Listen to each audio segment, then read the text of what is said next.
friendo, Steve here. And Larson. And welcome back to... Oh, this is Countout. You do the intro for Countout now. Oh, that's right. Let's start again. I forgot how it went, but I'll see if I remember. All right. Hey, friendo, Steve here. And Larson, and welcome to Countout, the only countdown show right here at youtube.com/Steven Larson, where we count down wrestling things 1 to 10, rank them. We have some experience doing all that. What did you do there? What is that 1 to 10 thing? Well, that was it's weird. top 10. Don't improvise. Stick to the script. There's no script. Huh? There's no script.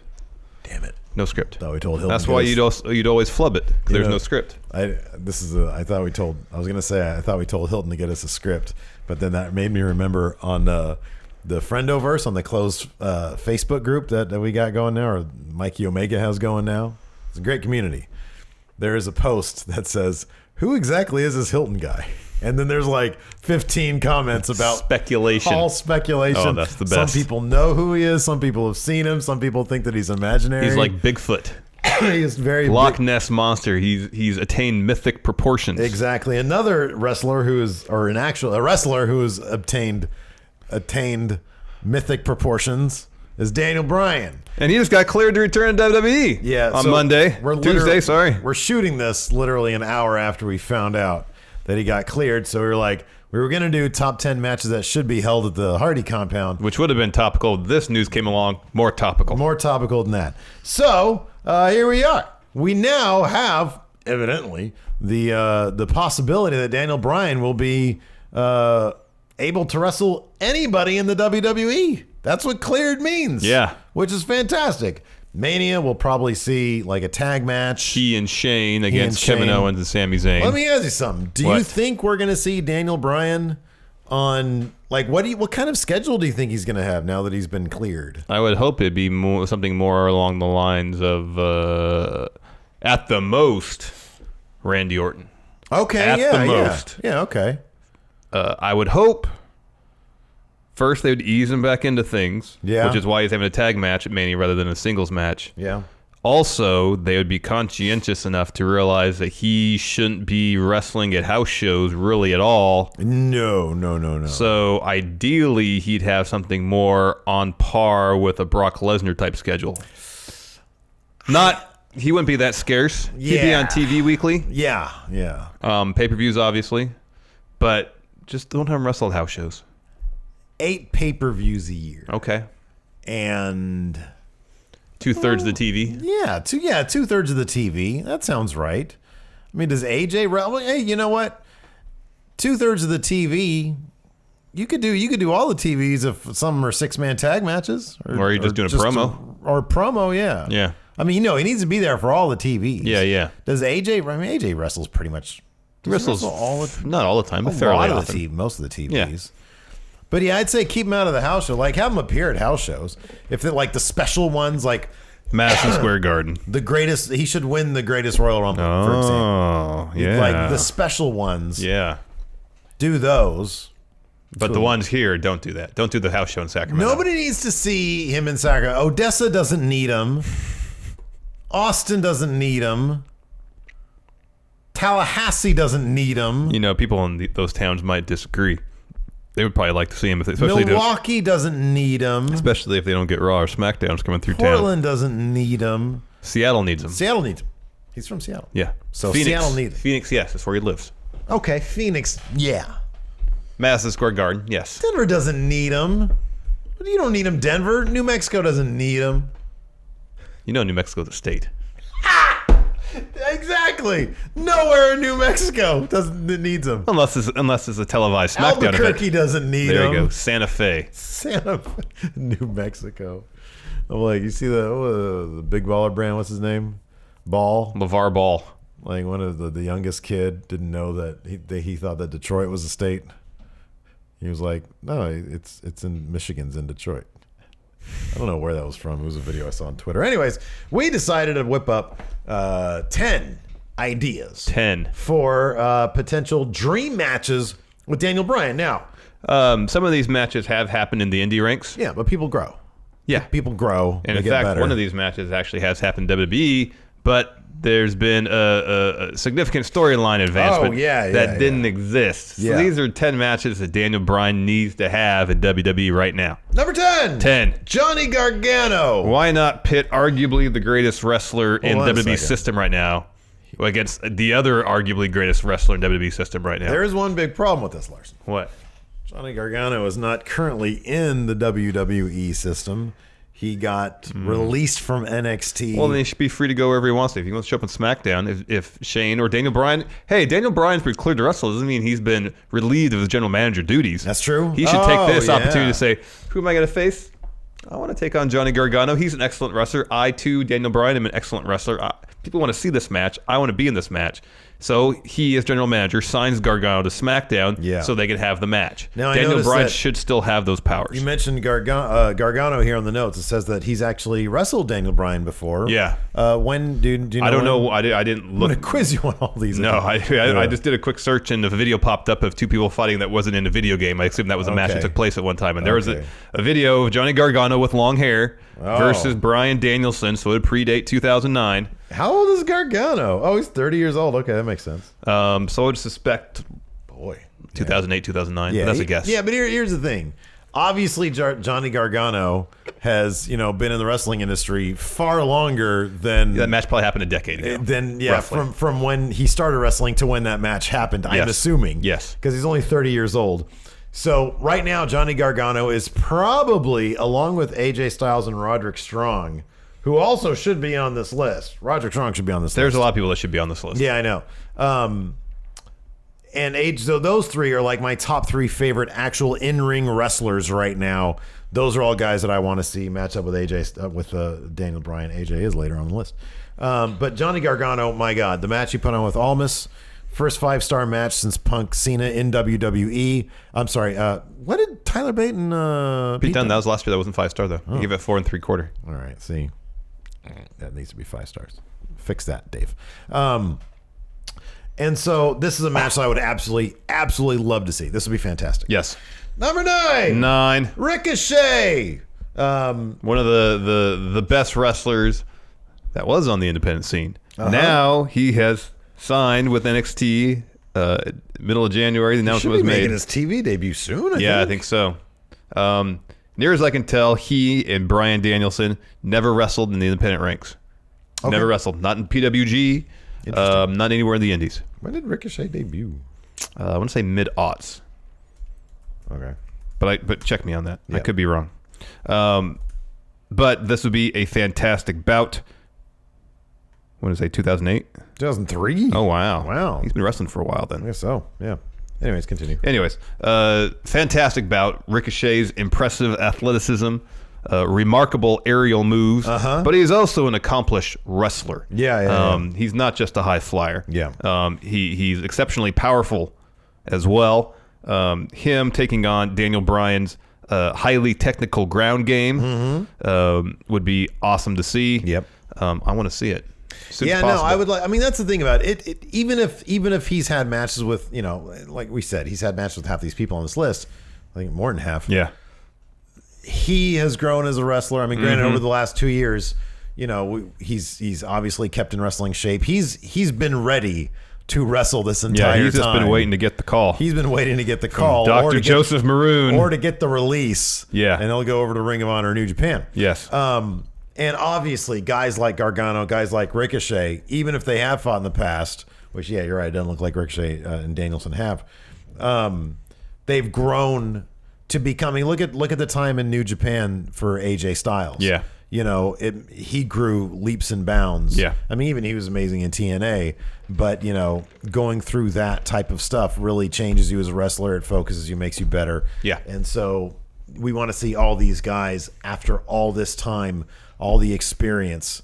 That's what we want to see, and that's what we have the opportunity to do now. Ricochet, absolutely. I mean, my God, that guy's a fantastic wrestler. Yes. Number 8. Pete Dunne. Now, the idea of Pete Dunne having wrestled Bryan Danielson before is a bit silly because Pete Dunne would have been like 10 years old. Yeah. That was possible. Pete Dunne's like 24. Yeah, he's pretty young. And he is one of our favorites right now. We're both like anxious to see if his latest appearances in NXT are an indication of what how they're going to use him. A harbinger, right, of what his future holds. We want WWE. him as a permanent fixture in NXT until he's goes called to the main roster. At which point he should be inserted into a program against Daniel Bryan immediately, because there's a few parallels, I think, in the wrestling styles.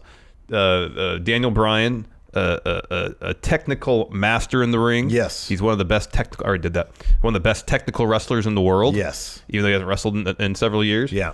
But he's also a fairly proficient striker, as we saw that one video of him in the Indies when the guy wouldn't sell for him. He started dropping elbows on his head. Right, exactly. Likewise, Pete Dunne is incredibly proficient in British technical wrestling. But he also can knock someone on their butt using an elbow. Yes. As we saw in his match against Adam Cole. Adam Cole sold incredibly well for Pete Dunne in his strikes. Mm-hmm. These two guys, given their striking prowess, their technical prowess, their storytelling abilities, could put on a 5-star classic if given the time and opportunity. Absolutely, I agree.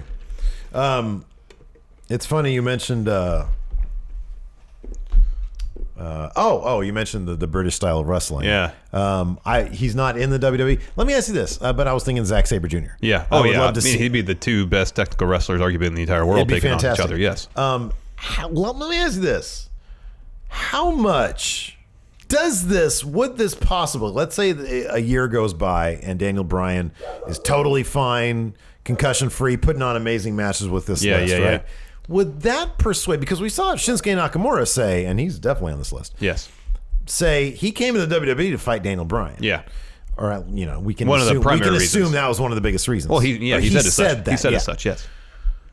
Would this idea of Daniel Bryan wrestling again, you think it would persuade? Do you think that would move the needle for anybody in terms of should I go to WWE? Should I not? Kenny Omega. Yeah. Should I go to WWE? Not only now is there AJ Styles, a guy who I've been openly wanting to wrestle, but also Daniel Bryan's there. I would think that would nudge them a little bit. Yeah, a little bit. I think for maybe not over the edge. I think in Kenny's case, for him, it's more of a general philosophy about how wrestling is presented. Yeah. I think if he can present his vision, the semblance of his vision in wrestling in WWE without too much interference, I think for him that would be more of a draw than just facing a particular person, even though I know he's spoken significantly about wanting to face AJ. For others, I could see I would think so, right? Daniel Bryan has spoken about wanting to wrestle Kushida. Oh, yeah. And let's say Kushida's never going to leave New Japan, but if he entertains an offer from WWE and sees that, Daniel Bryan's here, I can wrestle him. Yeah. That might be a draw. Yeah, it's interesting to try to get a or grasp. Zack Sabre Jr., as you just mentioned. It's interesting to try to get a grasp on which wrestlers kind of care about that stuff, because some of them obviously do. Shinsuke obviously does. Yeah. And which ones are whatever. If I face him, I don't really care. Yeah. Undertaker, Sting, whatever. Next, number 7. Sami Zayn. Bryan Danielson and El Generico did have numerous matches, near as I can tell, in Ring of Honor. So they are very familiar with each other, but also that was almost a decade ago. Yeah. So Daniel Bryan has grown as a performer, as have, I'm sure, Sami Zayn. Yes. I think someone, let's say Kota Ibushi. I get that backwards. Someone said Sami Zayn was the best in-ring performer. Yeah, I'm pretty sure. But that might have been Sami Zayn talking about Kota Ibushi and Kenny Omega's match. No, somebody said Sami Zayn is. It's funny. There's a couple names that I've heard a couple times from different wrestlers say this is the best worker in the company, and it's Carl Anderson and Sami Zayn, and then maybe a couple others that people point to, and it's I wish they had let them show that. I know. Carl Anderson just recently said, "You've seen about a tenth of what I can do in the ring." Yeah, and I know. That's probably true. I know. I know. Sami Zayn said that Kota Ibushi and Kenny Omega's match back in DDT Pro in 2012 or 2008, whatever it was the best match you ever seen. So maybe that's what I'm getting confused by. Oh, okay, that could be. But yeah, several people said that Sami Zayn is one of, if not the best wrestlers, around. Of course, we know Daniel Bryan, phenomenal wrestler. Let them get in the ring. Oh man. Just let him go. Yeah, I know, man. Just let him go. It's amazing how things have changed in 2 years. How many people are here now? How many people are in a position to fight Daniel Bryan? Yeah. It's not like you got Wade Barrett and Sheamus. It's no, man, you got some. Another person we left off this list could easily be on it, Seth Rollins. Oh, man, for sure. He never fought Daniel Bryan while he was in the Shield? Oh, I'm sure he did. Oh, okay. Yeah, he probably did. But, and they wrestled in Ring of Honor. Right. Number 6. Finn Balor. So So they did wrestle Bryan Danielson and Fergal Devitt in an NWA Empire show I found on YouTube. Right, and you said it looked like it was populated by like 15 people. Yeah, it's a very small crowd. Yeah, that's awesome. But, I mean, Finn Balor especially, he's grown as a performer a lot. Just between his face run in New Japan and his heel turn when he started Bullet Club, started doing all that stuff. Yeah. It seemed like it unlocked completely Daniel fucking Bryan, get the fuck out. Previously untapped parts of his personality and charisma. Yeah. Even now, he's not given a ton to work with in WWE. Finn Balor just exudes cool. He's got all the charisma in the world. Yeah, man. Just let him do something. Yeah, dude. Let him start doing this again. Yeah, let him start shoving around. I mean, look what's journalists. Look what's happened in the last couple months. Seth brought back Curb Stomp. Daniel Bryan cleared. Yeah. You telling me there's not a possibility we can see real rock and rolla? How about this? We get another ride along with the club. Yeah. They stop off at a restaurant.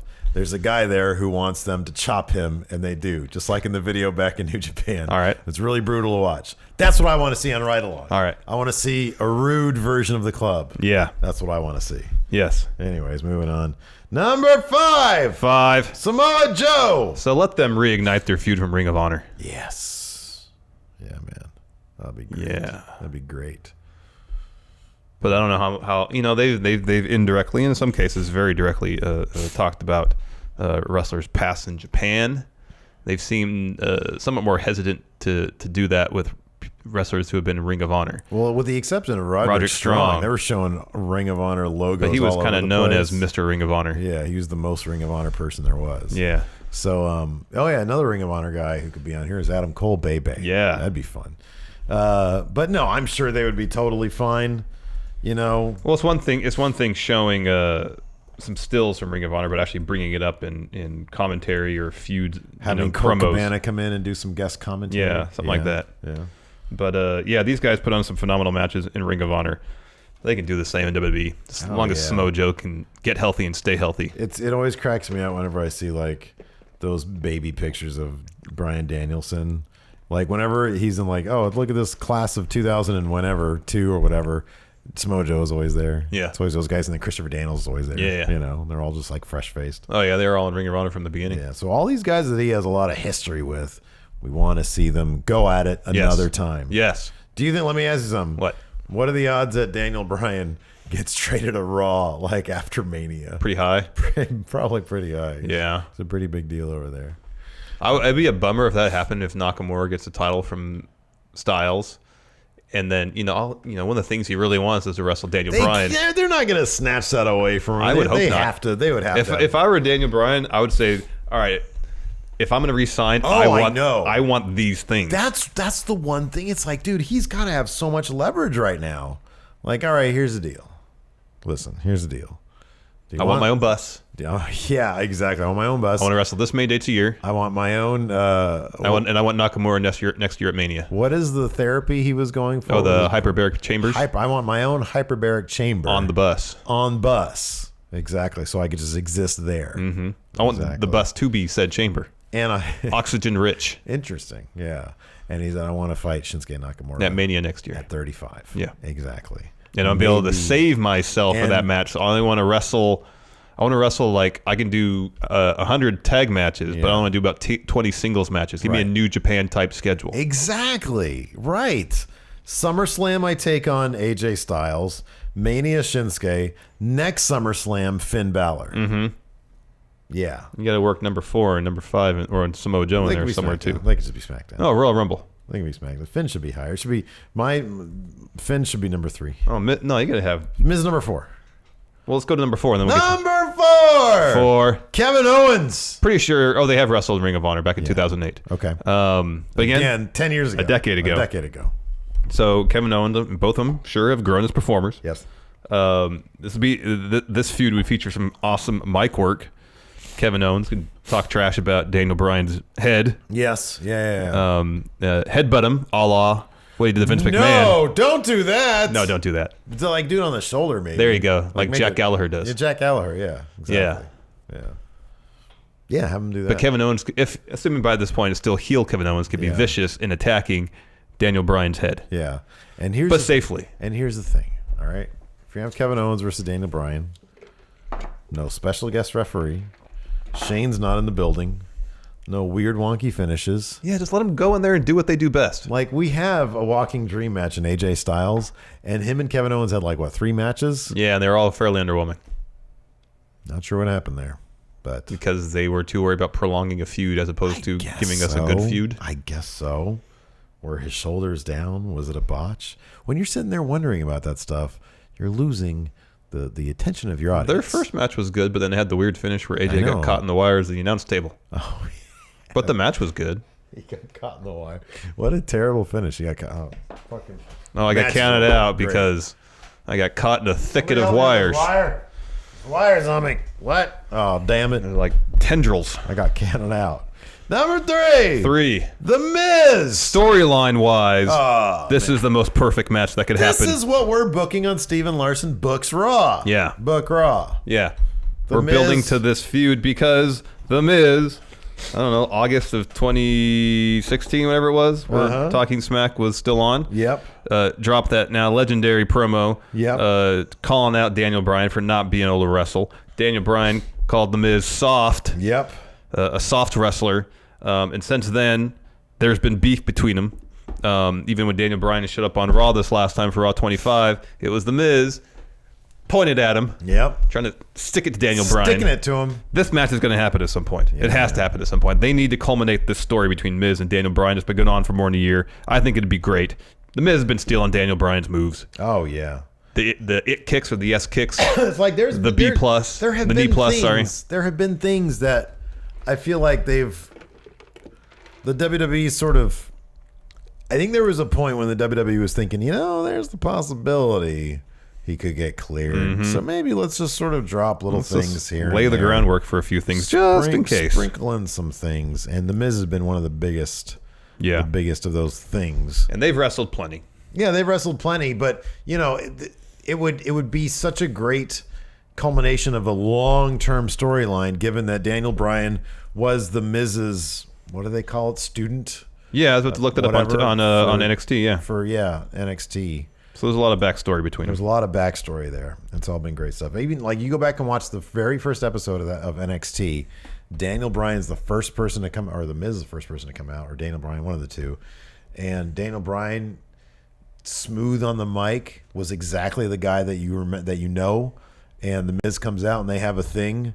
Daniel Bryan out promos the Miz, especially back then. It was such a long time ago. The Miz was still kind of like, not that great on the mic. Well, he was kind of hit or miss. He wasn't quite as confident as he is right, today. Exactly. Yeah, you don't expect the guy to be. Anyways, that'd be fantastic. Number 2. AJ Styles. They did have a match. Ring of Honor was featured on Ring of Honor's YouTube channel recently on one of their Throwback Thursdays. Okay. But again, we'll say this with every entry pretty much. People who, at least in the cases where people have wrestled, grown as performers. Okay, so 39 seconds ago, as we're filming this, The Miz tweeted out, "Oh look, Daniel Bryan is cleared. Yay!" with like a Miz slow clap gif. Perfect. See, perfect. Everybody wants a piece. Everybody wants a piece. Everybody wants a piece of Daniel Bryan. It's money. Yes, AJ Styles, arguably the greatest wrestler in the world. Yeah, absolutely. Daniel Bryan, when he was healthy and active, arguably the greatest wrestler in the world. Yes. I mean, just give us this match. Yeah, no Shane McMahon in the building, no wonky finish, no weird referee stuff. Give us this match on the biggest stage of them all, SummerSlam 2018. This year's SummerSlam. All right. The grandest. Second grandest stage of them all, SummerSlam. Have that happen. All right. Or Mania. Whatever. They might do Bryan and Nakamura at SummerSlam, and then there you go. Although I kind of want to see that Mania. Anyways, the splitting hairs really. It should all be Mania. Just even as on SmackDown, give me this match. Can we have a Daniel Bryan Mania where every match is a Daniel Bryan match? All right. Yeah, that'd be good. Yeah, or on SmackDown. Yeah. Sure, SmackDown. Why not? Who cares? I just want to see him. What if that's tonight? What if they do that tonight? They're like, all right, breaking. Daniel Bryan Invitational. All your dream matches in one night. Exactly, yeah. You want to pop ratings. That might do 3 million. Oh, yeah. That might do what Raw did last time. Set records. Oh, man. Number 1. Shinsuke Nakamura. Yeah, it's Nakamura. It's Nakamura. This is the reason Nakamura came to WWE. He said as much. Or at least it's one of the reasons. Also, he probably doesn't get kicked in the head as much here in the WWE. We did a whole episode on our show, WWF, about Daniel Bryan versus Shinsuke Nakamura. Oh, yeah. They used to be roommates. That's right. Back in, 2002? Bryan Danielson introduced Shinsuke Early Nakamura. aughts. He introduced him to donuts. They were roommates with Lyoto Machida in Santa Monica when they were all at the LA dojo. Yeah. New Japan's LA dojo. Yeah. I love this story. The donut story, right? That's great. This is a different one. Okay. After WrestleMania 31, Daniel Bryan apparently lobbied for an inter-promotion show between WWE and New Japan. Oh, so yeah. he could wrestle Nakamura. Man. This is what we had to say about it. It'd be rewarding, and if we put it on the network and they could put it on their New Japan World or whatever they have, and then it would be a win-win for everybody, but I don't know if anybody bought that idea. They should have bought that idea because that would have been great. Oh, man, it'd be great. And then just now, an hour ago, upon the news that Bryan's been cleared, Shinsuke Nakamura tweeted this out. This is great news. No one needs to wish anymore. They can see with their eyes. Nakamura versus Bryan. Come on! And then he puts his hands near his dickhead. Yeah. And he goes, come on! This is what Nakamura said about wrestling Daniel Bryan, or his retirement. I'm really shocked about Daniel Bryan's retirement. He is one of the reasons why I went to WWE. See? Give us this match. He still can be, Shinsuke. He still can be one of the reasons you came to WWE. So, wow. Look, man, all sorts of other names on this list. It could have been on this list. Aleister Black, Adam Cole, Bebe, Velveteen Dream, Kyle O'Reilly, Mustafa Ali, Drew Gulak, Heavy Machinery. I mean, pretty much anybody against Daniel Bryan is going to be Shayna a quality Baszler, match. Candice LeRae. EC3, he called him out on Twitter today. Ciampa. Yeah. Gargano. He's on there. Bray Wyatt. Yeah, we've seen Braun that before. Strowman. Roman Reigns. Seen that before. Hideo Itami. Almas. Ricochet. He's on there. Zack Sabre. Kenny Omega. Elias. Let us know who you wanted, Christopher. Randall Orton. Christopher Daniels. He comes in. They call him Daniel Chris. Daniel Christopher. Frankie Kazarian. Kenny King. Jay Lethal. Dalton Castle. Briscoes. Was it the Beer City Bruiser? Yeah. Oh, Silas Young, of course. They're all WWE stars who are just dream matches. Yeah. Exactly. Anyways, that's it for Countout. Thanks so much for tuning in. Until next time, we'll talk to you guys later. Bye.